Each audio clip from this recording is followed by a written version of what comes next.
네, 안녕하세요. 정보봉사개론 정기훈입니다. 예, 여러분들이 이제 2022년에 그 정보봉사개론 시험을 보는데 제가 2021년 출제 문제를 보고 깜짝 놀랐어요. 글쎄요. 제가 중점적으로 그렇게 가르친 그 부분에서 제가 이제 여러 가지 패턴으로 가르치는데 그 중에서 마지막 쪽집게 문제에서 95% 한 문제, 20문제 중에서 한 문제 빼고 다 거기서 출제됐어요. 그래서 저도 어떻게 이런 일이 있을까? 제가 그 전에 학원에서 한 20년간 수능 영어를 가르칠 때 적중률이 좀 있었는데 이번에 제가 이제 교수가 되면서 제 전공인 문헌정보학개론 하고 정보봉사개론을 가르치면서 이번에 방문각에서 지난 3개월 동안 정보봉사개론을 가르쳤는데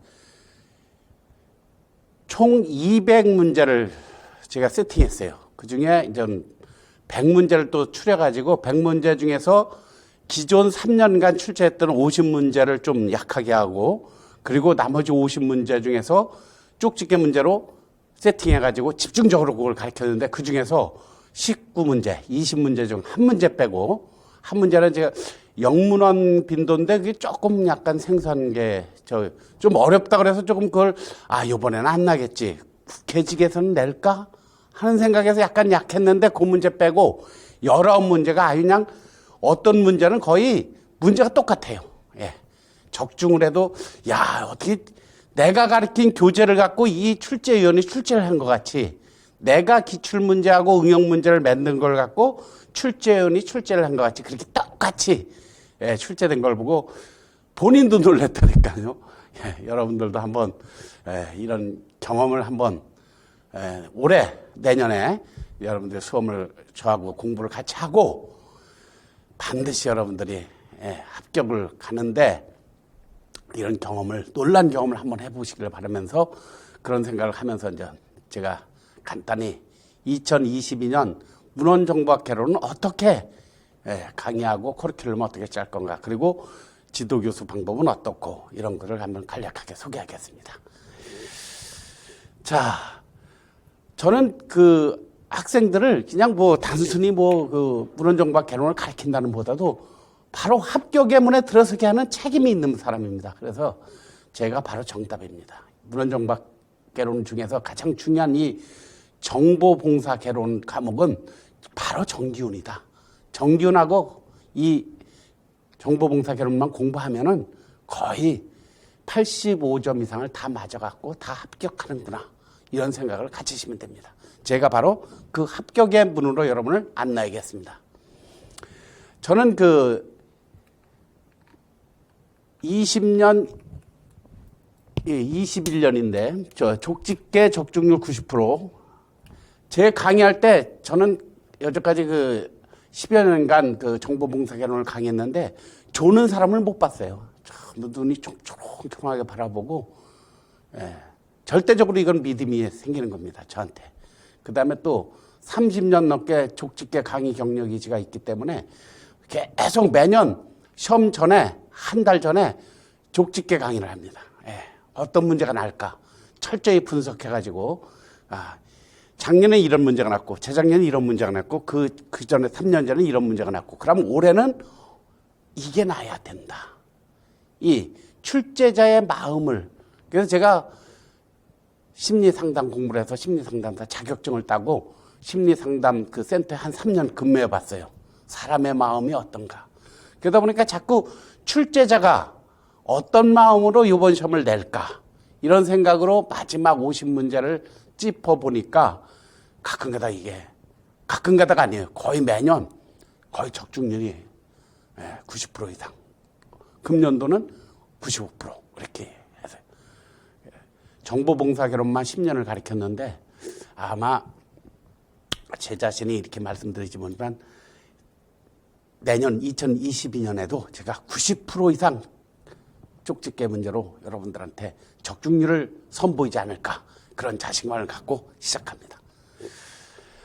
사서식 시험 과목은 딱 정보학개론, 정보봉사, 개론이 이제 정보봉사개론에 약간 포함돼 가지고 정보봉사개론하고 자료조직개론이 두 과목이 납니다. 예. 지방직은 총 5과목이 나는데 정보봉사개론, 자료조직개론, 국어, 영어, 한국사 2020년 과목당 20문제씩 100점으로 해가지고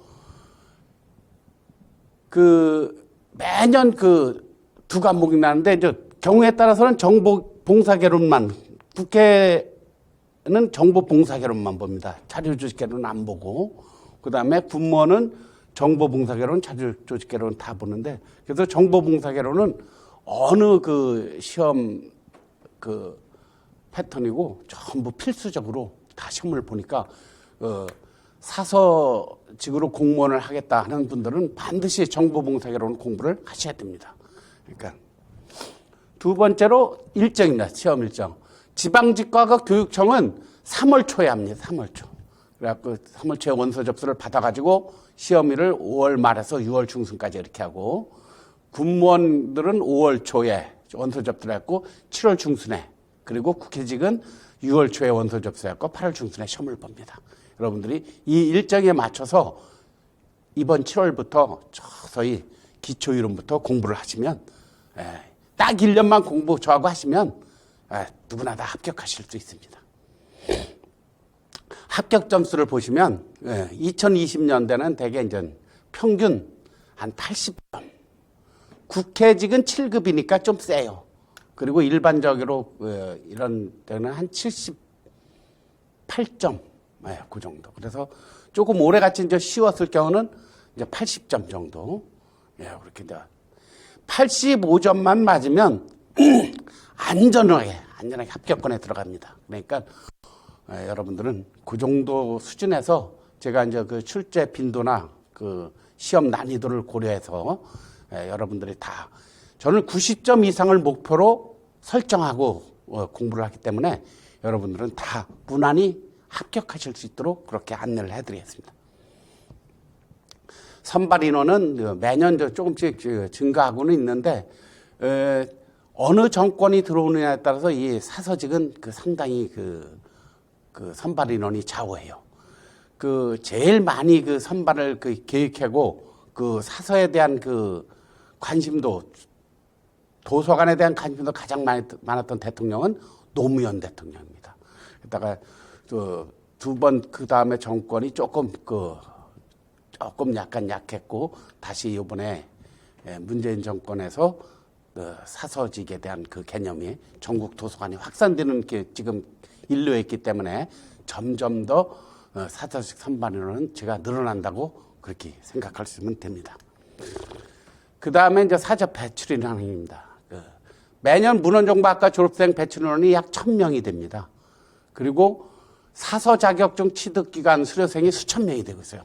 이게 좀 요새 인기가 있는데 왜 그러냐면 학점은행제 영향도 있지만 각 공공도서관이 각 시도 자치단체에서 엄청 공공도서관을 많이 만들고 있어요. 지금 공공도서관에 그전에는 일반직들이 많이 취직을 했는데 이제는 규정상 법을 아주 사서가 취업하도록 그렇게 만들었기 때문에 이제는 사서 자격증을 따지 않으면 도서관에 취직을 못하는 이제 우리나라가 이제 선진화되고 있는 거예요.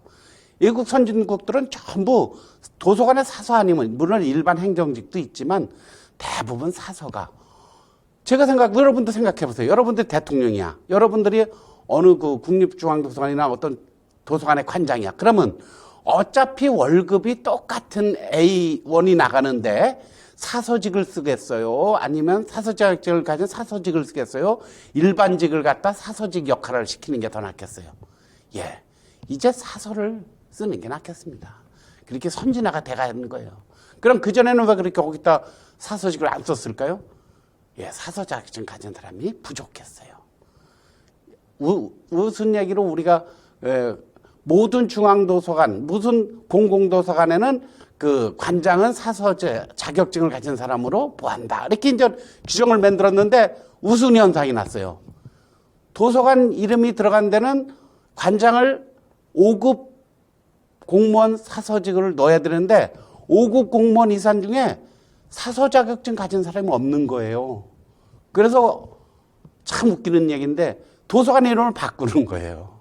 무슨 정보관, 무슨 학습관 이렇게 그래갖고 관장을 내세우는 웃음 현상이 지금 그동안 있었는데 이제 서서히 사서를 공무원 사서 그 자격증을 가진 공무원들 서서히 이제 많이 증가하게 돼서 이제는 관장들이 많이 이제 사서 자격증을 가진 분으로 가고 있는데 그럼 직원들 채용도 이제는 사서 자격증을 가지지 않은 사람은 직원 채용이 안 되는 거죠.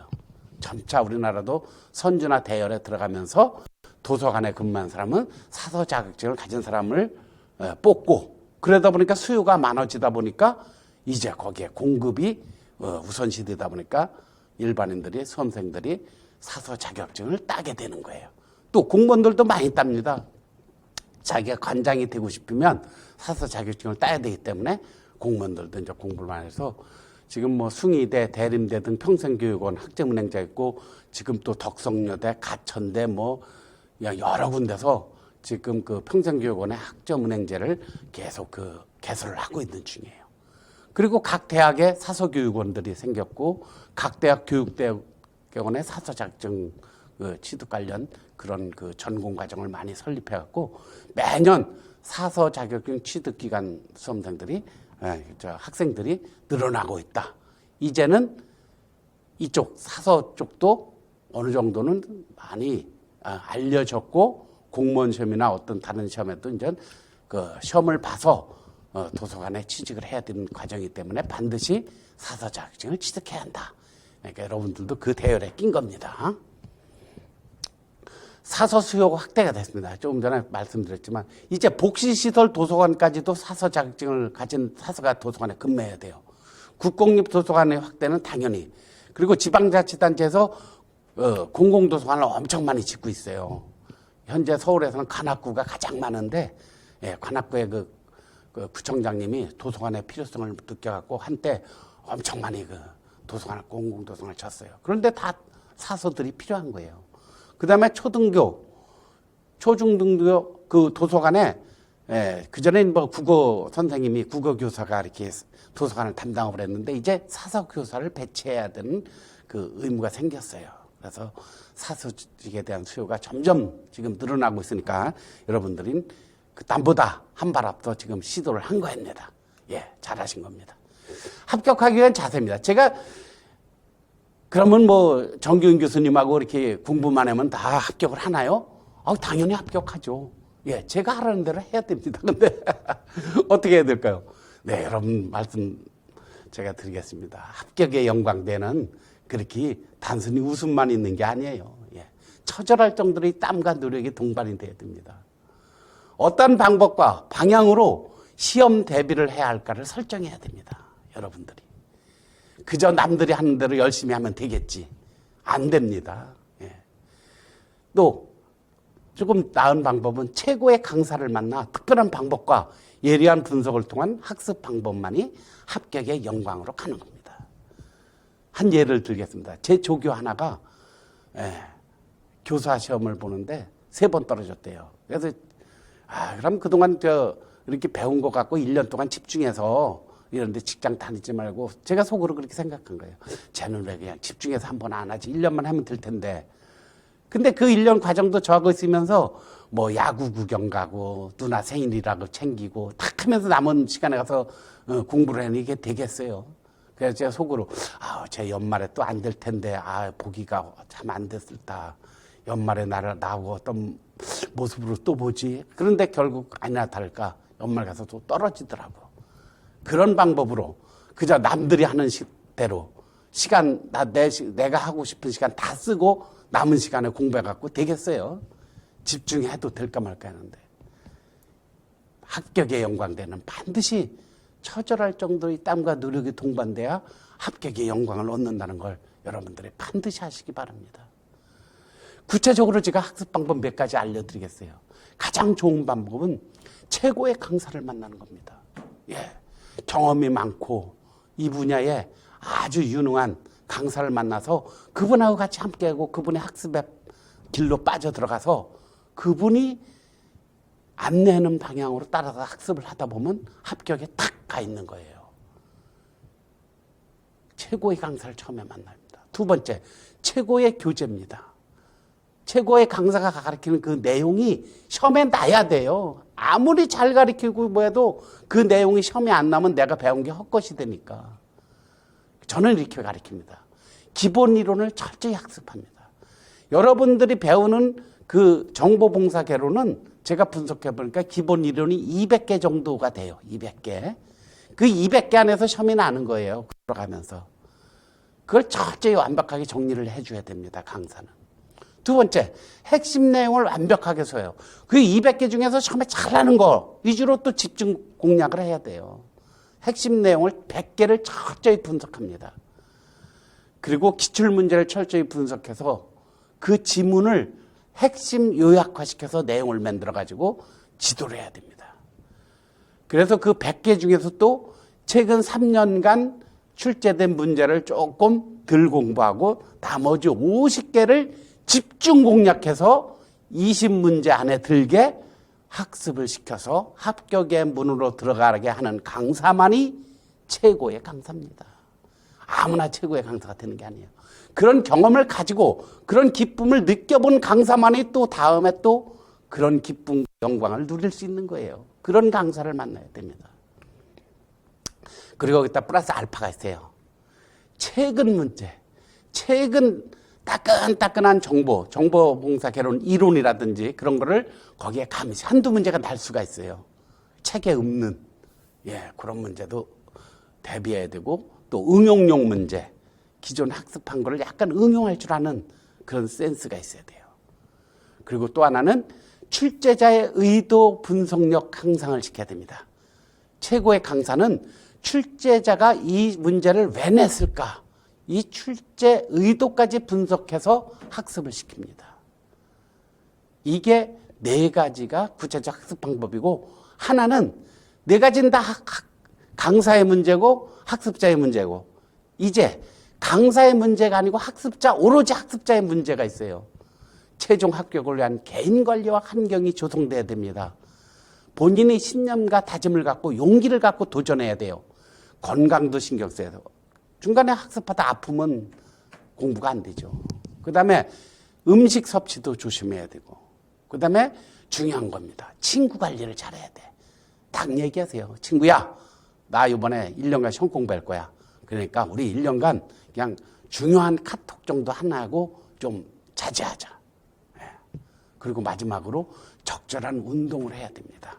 그러니까 공부만 해서 앉아있으면 건강에 또 문제가 생겨요. 적절히 운동을 하면서 이렇게 학습을 하면은 여러분들은 내년에 2022년 6월 달에 분명히 합격한 수험생으로 영광을 누리실 수 있을 거라고 저는 장담합니다.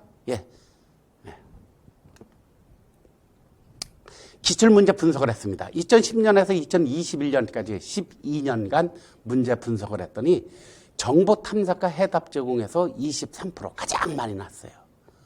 그 다음에 정보 서비스의 개념에서 이제 정보원, 참고면담 이런 순으로 그 다음에 인터넷 정보 서비스, 그 다음에 그 원문 서비스, 정보 안내 서비스, 이용자 교육, 정보 서비스의 평가 등등으로 시험 순서 났는데 요걸 기반으로 제가 그 배점을 적절히 해갖고 시간 분할을 확실히 해가지고 여러분들이 시간 낭비 안 하도록 그렇게 그 커리큘럼을 짜니까 여러분들은 이런 것까지 신경 써갖고 관리해주는 그런 강사하고 공부를 해야 되는 거예요.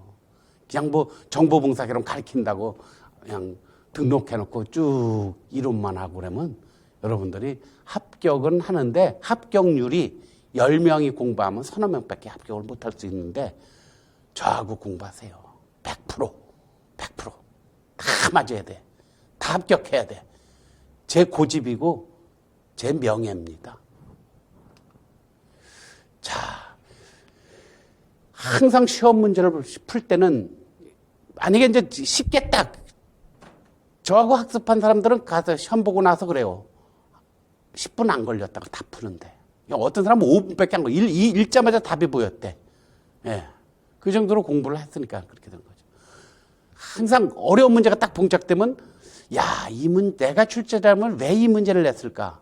또 내가 출제자라면 어떤 문제를 출제할까? 뭐 이런 걸 한번 생각해 보는 것도 좋아요.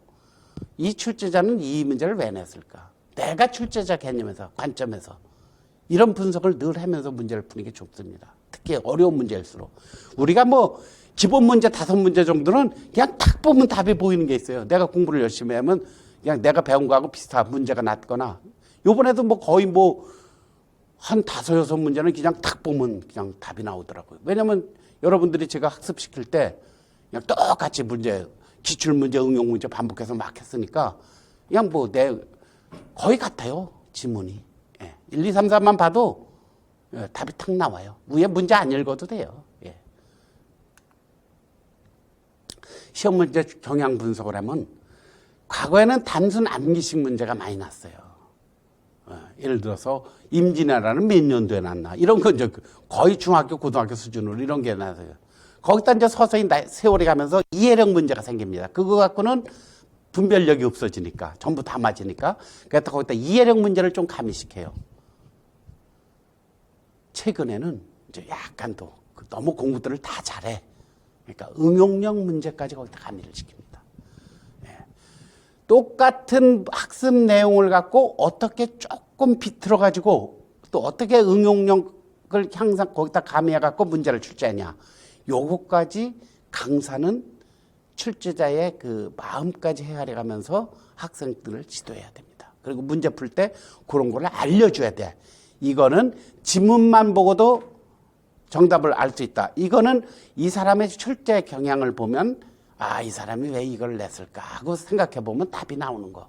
이런 것까지도 여러분들이 학습할 때 다 연습을 해야 돼요. 그런 연습 없이 단순 암기식으로 막 암기만 해갖고 이게 합격의 길을 가는 게 아니에요. 이제는 시대가 바뀌었어요.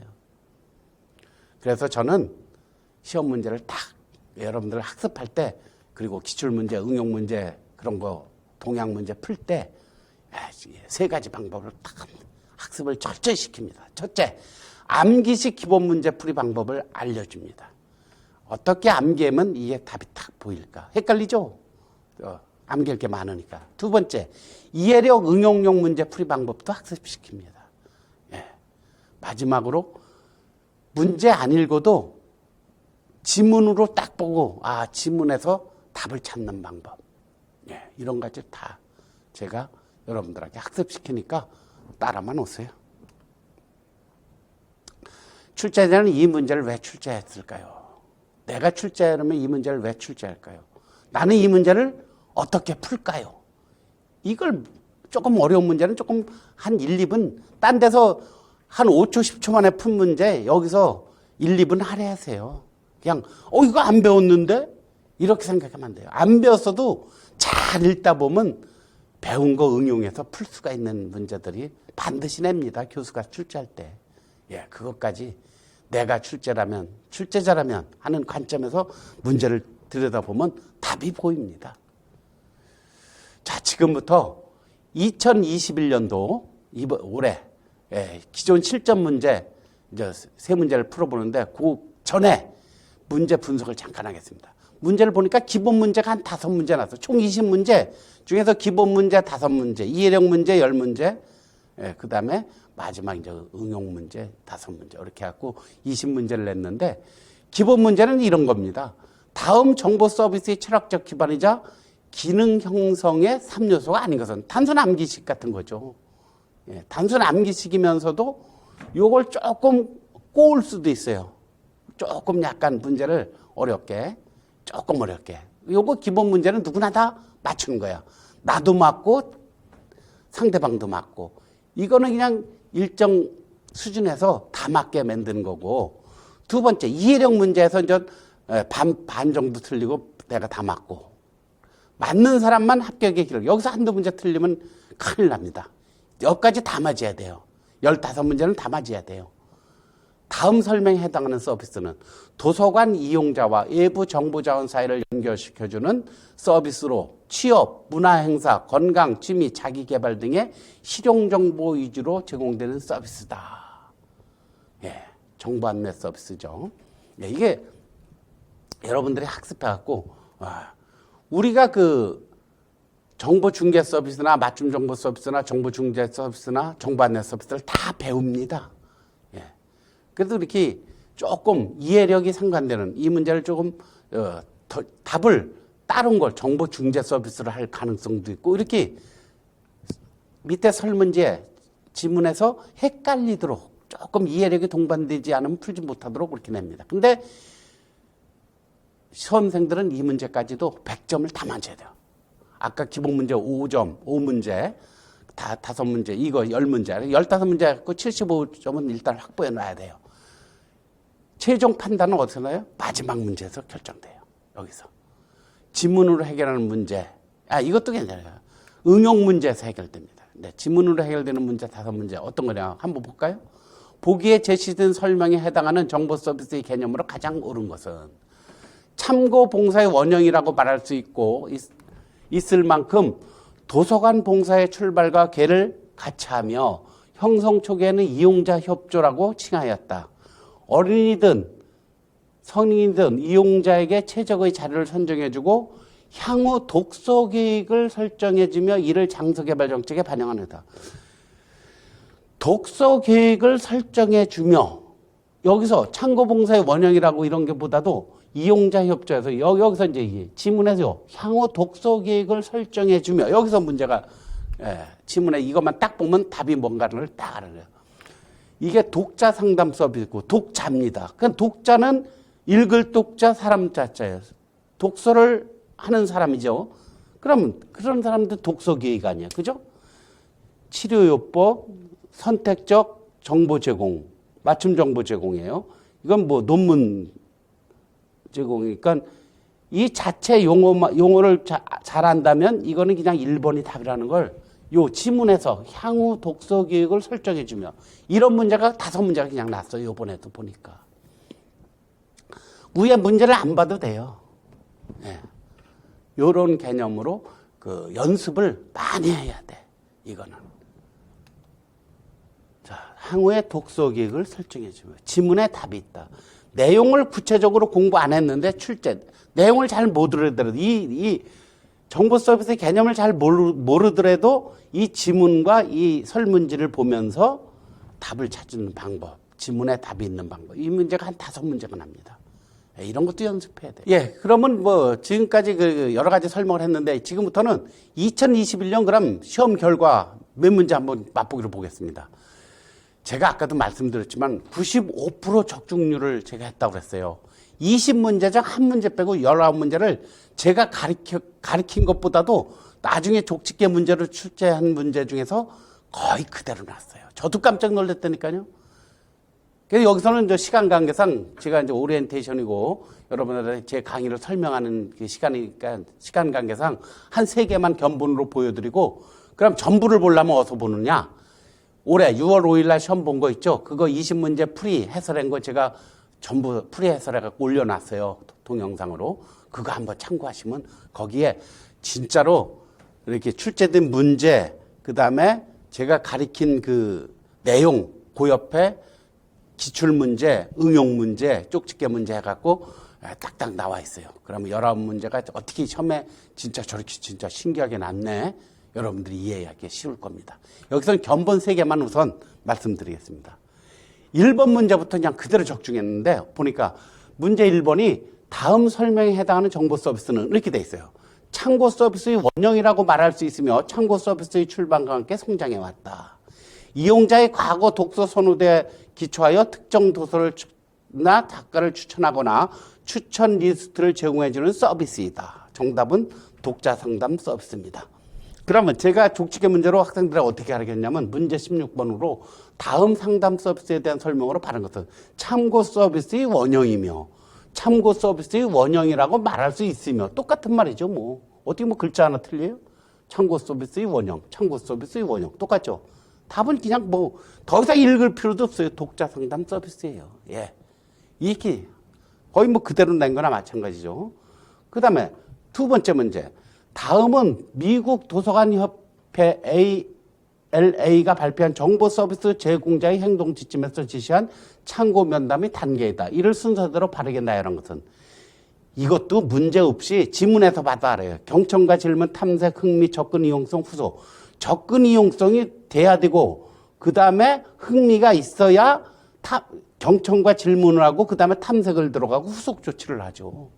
그냥 조금만 공부해도 이것만 봐도 순서가 그냥 나오는 거예요. 내가 어떤 거에 흥미를 갖기 전에 글로 접근을 해야 되잖아. 흥미를 갖고 경청과 질문을 한 다음에 그 다음에 이용자가 탐색을 하고 나중에 후속 조치를 하고 순서가 너무 정해. 그럼 이걸 어떻게 공부했나 한번 볼까요? 제가 이렇게 가르쳤어요. 학습 내용입니다. 그대로 갖고 온 거예요. 미국 도서관협회의 창고 봉사 및 창고 서비스 담당자를 위한 행동 지침 순서대로 1, 2, 3, 4, 5 딱 나. 이거 뭐가 어려워.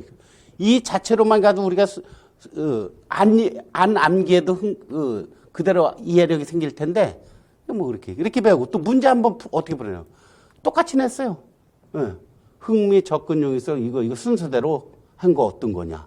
순서대로 똑같죠. 시험 문제가 이거 5개 내고 순서대로 정하라. 앞에 똑같잖아요. 이 시험 문제 이거 순서대로 정하라. 뭐 가나다라 마고 거긴 기역 니은 디귿 리을 그거 바꿔놓은 것밖에 없어요.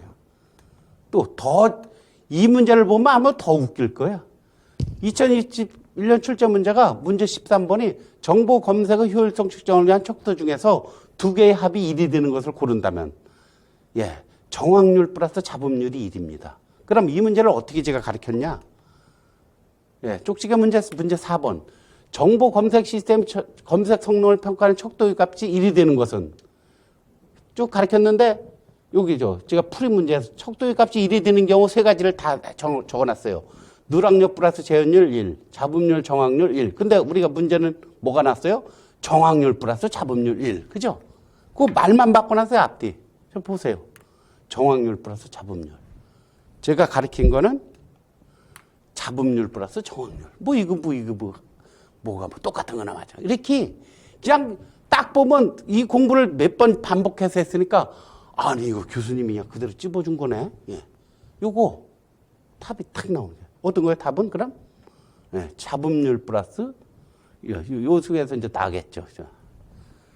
이렇게 문제가 제가 봐도 이거 내가 가르친 그 교재에서 PPT에서 출제자가 그대로 보고 출제를 했구나.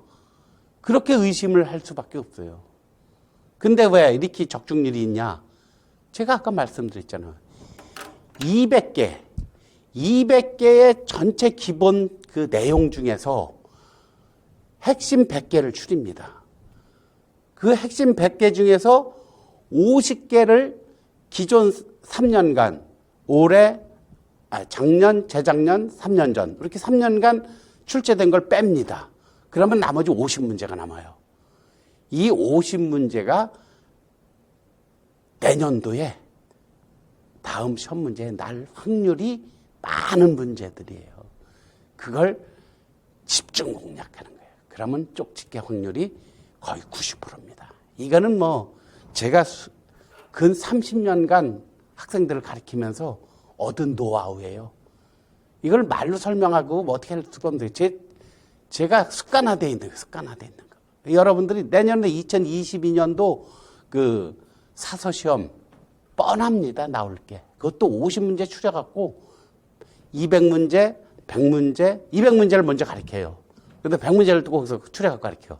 그 중에 또 추려갖고 50문제를 그냥 마지막에 족집게 문제를 그냥 완벽하게 3번 반복하는 동안에 여러분의 실력은 기하급수적으로 늘어나면서 합격 괴문을 두드릴 수 있는 거죠. 장담합니다. 많은 경험도 갖고 있고 계속 그렇게 합격을 시켰기 때문에 그리고 대학도 입학시켰고 자신이 있습니다. 2022년 커리큘럼을 소개하겠습니다.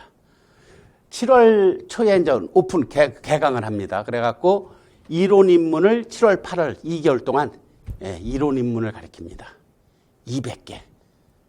최근 거 한 10개 더 보태서 210개 정도를 이론 입문을 가르치고 그중에 9월, 10월 동안에 100개를 핵심 분야, 집중 공략합니다. 안 이어질 수가 없어요. 이론에서 1단계 가볍게 공부했고 두 번째 심화 이론에서 100개를 그냥 집중적으로 가르치고 그 다음에 11월, 12월에 단원별 뭐 정보 검색, 그 다음에 조직, 그 다음에 원문 서비스, 이용자 교육 이렇게 단원별 기본 문제를 풀이합니다. 2개월.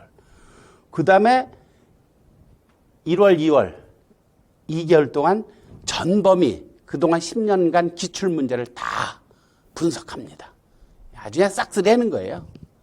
그 다음에 3월, 4월에 모의 출제 문제를 저하고 여러분들하고 이제 연습을 합니다. 그리고 5월, 6월에 마무리 특강으로 족집게 문제 아주 그냥 집중 분석해갖고 그냥 달달달 외우게 만듭니다. 저만 따라오세요. 그냥 합격으로 가는 겁니다. 예. 더 이상 말씀 안 드리겠습니다. 저만 따라오세요. 누가 정답이다? 요새 마스크가 정답이다. 예. 저도 그냥 바로 제가 정답입니다. 합격의 문으로 안내하는 사람 바로 정기훈이라는 거 여러분 꼭 알고 저만 따라오시기 바랍니다. 예. 저는 안내만 할 뿐입니다. 여러분들의 선택은 여러분들이 해주시기 바랍니다. 감사합니다.